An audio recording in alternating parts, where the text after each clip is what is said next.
అదే RTV app వార్తల్ని క్షణాల్లో చదివే అవకాశం ఉంటుంది. ఒక న్యూస్ పేపర్, ఒక టెలివిజన్ ఛానల్ మీ చేతుల్లో ఎప్పుడూ ఉంటాయి. కేటీఆర్ గారు వారు కూడా మొన్న పేలారు. గౌరవ ఈ రాష్ట్ర ముఖ్య ఎంఐయుడిలో అమృత స్కీములో 8,888 కోట్ల రూపాయలు ఒక్కళ్లలో అవినీతికి పాల్పడ్డారని వారి బావమరిది సృజన్ రెడ్డికి ఆ వర్కులు ఇచ్చి ఆ డబ్బంతా కొల్లగొట్టారని తెలిసి తెలియని మిడిమిడి జ్ఞానంతో మాట్లాడారు. ఆ మాట్లాడిన దానికి ఆ సాయంత్రం నేను మీడియాలో చెప్పా. నిజంగా 8,888 కోట్లు టెండర్లు జరిగి ఉంటే అమృతలో మీరు రుజువు చేస్తే రేపు ఎన్ని గంటలకు ఎక్కడికి రావాలో చెప్పండి. మీరు రుజువు చేస్తే నా రెవెన్యూ మంత్రిగా నేను రాజీనామా ఇస్తా. మీరు రుజువు చేయకపోతే మీ శాఖను రాజీనామా చేయండి. మీ సిరిసిల్లలో బై ఎలక్షన్ వస్తుంది. మళ్లీ మీరు శాసనసభ్యులుగా గెలుస్తారో లేదో చూద్దామని ఛాలెంజ్ ఇసిరా. నిన్న మళ్లీ ప్రెస్ మీట్ పెట్టారు. ఆ ప్రెస్ మీట్ లో నేను ఏమి ఛాలెంజ్ ఇసిరినా దాన్ని సమాధానం లేదు. కానీ వారు అంటారు సిట్టింగ్ జడ్జి దగ్గరకు పోదాం, లేకపోతే సెంట్రల్ లో ఉన్న సెంట్రల్ విజిలెన్స్ కమిషన్ దగ్గరకు పోదాం, నేను రెడీగా ఉన్నా, మీరు వస్తారా అని అన్నారు. అరే, మాట్లాడటానికి ముందు, విమర్శించటానికి ముందు ప్రతిపక్షంలో ఉన్న మీరు విమర్శ చేయటానికి, అది ఒక ముఖ్యమంత్రి గారి మీద విమర్శ చేసే ముందు కింద పైన అనుభవం ఉందని చెప్పుకునే మీరు కనీసం ఇంగిత జ్ఞానమైన లేకుండా ఎవరో బుక్కా ఫకీర్ చెప్పాడని, ఆ బుక్కా ఫకీర్ చెప్పిన దాన్ని మా గౌరవ ముఖ్యమంత్రి గారి మీద నిందె మోపేటప్పుడు కనీసం ఆలోచించే జ్ఞానమైనా ఉండాలి కదా.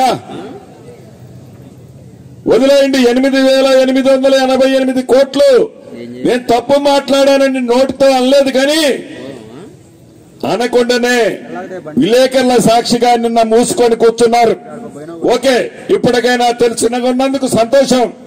ఇక వారు ఇంకొక మాట అంటున్నారు, ₹1 కరప్షన్ జరిగినట్లే పొంగులేటి గారికి వరుసలు కూడా తెలియవంటున్నారు. పొంగులేటి గారికి వరుసలు తెలుసా, వాయలు తెలుసా? వరుసలు వాయలు తెలిసి మీరేమి ఎలగబెట్టారు అని ఈ వేదిక మీద నుంచి మరొకసారి ప్రశ్నిస్తున్నా. ఎవరైతే నా మీద మీ పార్టీ తరఫున నిలబడ్డ ఉపేందర్ రెడ్డికి స్వయానా బిడ్డనిచ్చిన అల్లుడు, పొద్దున్న లెగిస్తే ఉపేందర్ రెడ్డి నీ సంఖ్యలో మీ నాయన సంఖ్యలో మెలుగుతుంటాడు. 2015వ సంవత్సరంలో మీ చెల్లెలు ఇదే సృజన రెడ్డికి పాలమూరు రంగారెడ్డి 7వ ప్యాకేజీలో 1,150 కోట్ల టన్నులు ఎలిజిబిలిటీ లేకపోయినా సబ్ కాంట్రాక్టర్ మీరిప్పించారు. అటువంటి సృజన రెడ్డి గారిని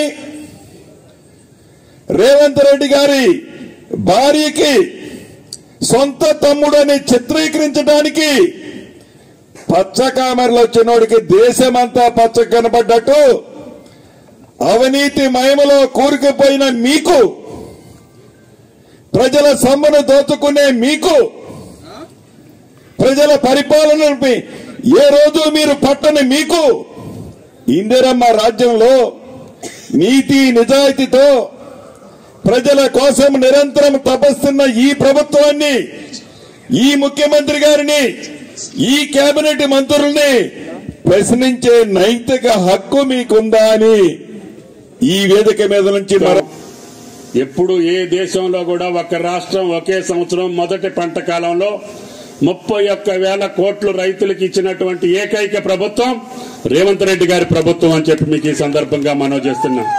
ఇంకా నాకు 10-12 వేల కోట్లు శ్రీనివాసరెడ్డి గారు, బట్టి గారు ఇవ్వాలి. తప్పకుండా వాటిని కూడా ఇప్పటి వరకు తెల్ల కార్డులు ఉన్నటువంటి పేద రైతుల ఖాతాల్లోకి వెళ్ళినాయి. 18,000 కోట్లు కూడా ఎకరం 2 ఎకరాలు 3 ఎకరాలు ఉన్న రైతుల ఖాతాల్లోకి వెళ్ళినాయి. ఇంకా పెద్ద రైతులు కూడా ఉన్నారు. అసలు వాస్తవంగా అయితే 2 లక్షల వరకే ఇవ్వాలని చెప్పి పార్టీ వాగ్దానం చేసింది. కానీ ముఖ్యమంత్రి గారు ఒప్పుకోలా. 2 లక్షలకు పైన వాళ్ళకు కూడా ఇద్దాము, కానీ వాళ్ళు పూర్తిగా రుణ విముక్తులు కావాలి. 2,20,000 30,000 ఉంటే ఆ 30,000 వాళ్ళు కట్టినప్పుడు మీరు కూడా 2 లక్షల వాళ్ళ ఖాతాలో వేయండి. వాళ్ళకి మళ్లీ రెన్యువల్ అవుతుంది, లోన్ వస్తుంది, మళ్లీ రైతులు నిలబడతారు. కాబట్టి సగం మందికి ఇచ్చి సగం మందికి ఈయనంటే ఇది ఇందిరమ్మ ప్రభుత్వం కాదు. కష్టమైనా నష్టమైనా అప్పైనా సప్పైనా 31,000 కోట్లు ఇవ్వాల్సిందే అని చెప్పి మాటిచ్చారు. దానికి తగ్గట్టుగా తప్పకుండా అతి త్వరలోనే ఇప్పుడు తెల్ల కార్డులు అందరూ అయిపోయారు. తెల్ల కార్డు లేని 2 లక్షల వాళ్ళకు కూడా కుటుంబ నిర్ధారణ చేశాం. దాని కొద్ది రోజుల్లోనే మీ ఖాతాల్లో వేస్తాం. మిగిలిన 2 లక్షల పైన ఉన్నటువంటి వాళ్ళకి ముఖ్యమంత్రి గారు రాత్రి కూడా చెప్పారు, వాళ్ళకి షెడ్యూల్ ఇవ్వండి, ఏ రోజుకి వాళ్ళు కట్టాలో, మీరు ఏ రోజుకి వాళ్ళకి బ్యాంకులో వేస్తారో వాళ్ళకి నిర్దిష్టంగా చెప్తే రైతులు మొదటి పంట కాలంలోనే ప్రభుత్వం వచ్చిన మొదటి సంవత్సరంలోనే రుణమాఫీ చేసినటువంటి ఏకైక ప్రభుత్వం భారతదేశంలో తెలంగాణ ప్రభుత్వం. ఆ రకంగా మాట అన్న ప్రకారంగా రాహుల్ గాంధీ గారు చెప్పిన మాట కట్టుబడి రేవంత్ రెడ్డి గారు కష్టపడి ఈ రైతాంగం కోసం ఆయన చేస్తున్నారు. అదేవిధంగా మంత్రి గారు చెప్పినట్టుగా ఈ సంవత్సరమే ఎప్పుడూ లేనటువంటి పంట, దురదృష్టం మొన్న వరదలు వచ్చినాయి, వాగులమ్మటి నదులమ్మటి కొన్ని పంటలు కొట్టుకుపోయినాయి. అయినా సరే భారతదేశంలో అత్యధికంగా వరి పండించేటటువంటి ఏకైక రాష్ట్రం ఈ రోజు తెలంగాణ రాష్ట్రం అని చెప్పి కూడా మీకు ఈ సందర్భంగా మనం చేస్తున్నాం. గతంలో ఎప్పుడూ లేనటువంటి దిగుబడి ఈ సంవత్సరం రాబోతా ఉంది. 1,50,00,000 మెట్రిక్ టన్నులు మనం ఈ రోజు ఉత్పత్తి చేసి భారతదేశానికి అన్నం పెట్టబోతున్నాం. కాబట్టి అటువంటి రైతన్నకి క్వింటాల్కి 500 రూపాయలు అదనంగా ఇవ్వండి సన్నొడ్లు పండించిన వాళ్ళకని చెప్పాం. అందుకని మంత్రి గారు చెప్పారు, రేపు సంక్రాంతి పండుగ నుంచి మీకు వచ్చేటటువంటి రేషన్ బియ్యం దొడ్డు బియ్యం రాదు, సన్న బియ్యమే. ఏదైతే ఉన్నవాళ్లు ధనవంతులు తింటున్నారో అంతకంటే మంచి బియ్యం మీకు ఇవ్వాలనేది ముఖ్యమంత్రి గారి ఆలోచన అని చెప్పి మీకు ఈ సందర్భంగా మనం చేస్తున్నాం.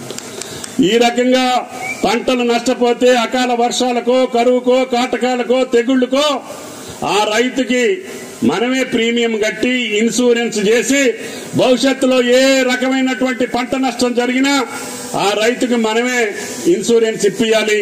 ఈ 5,000 10,000 ఇస్తే ఆయన పని తిప్పుకోవటానికి కూడా ఖర్చులు రావట్లా. కాబట్టి ఎంత నష్టపోతే అంత ఇచ్చేటట్టుగా ఈ రోజు ఇన్సూరెన్స్ కంపెనీలతో మాట్లాడుతున్నాం.